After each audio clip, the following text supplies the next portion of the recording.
The first Subaru car was a prototype in 1954 called the P1, but I'm not sure if that really counts because only 20 were made.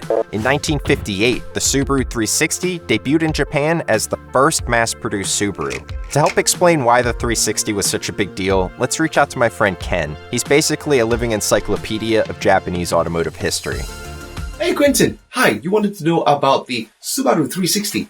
I have it right here. This is the car. And, this is not only a very important car in the history of Subaru, being the first car that they made, it's also a very important historic car in the history of Japanese automobiles and of motoring. Now, way back in the 50s, when Japan was still coming out post-war and trying to rebuild their economy, the only cars that were available according to the regulations for K cars were small compact vehicles, usually three-wheeled, for commercial use, and there wasn't a car that people could afford. But as people started to become a bit more affluent, they wanted something that could be a personal transport. And so the government actually revised the rules to increase the size of the K car. And they wanted something that would sit 4 adults comfortably. And only Fuji Heavy Industries at the time, as you know, coming from the history of being aircraft makers, could make this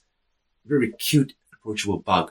And it was using a monocoque body chassis, which was something that was very technologically advanced back in the day. 360 still stands as one of the most important cars and still very well loved today. We'll take a look next time at all these different variations, like the wagon, and also there's a sports model, and it actually did very well in the Japanese Grand Prix. Okay, so I'll talk to you guys next time, alright? See ya!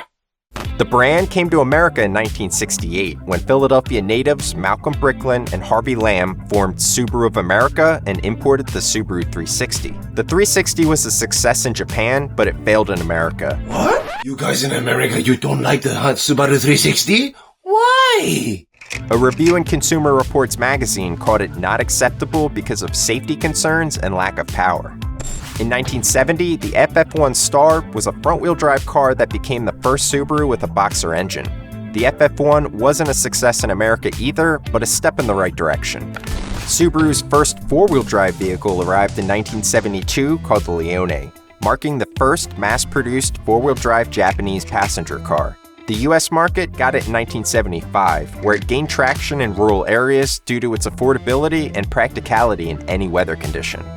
The Leone was the first example of Subaru's famous recipe, a boxer engine sending power to all four wheels, which would power the famous Impreza WRX STI as we know it.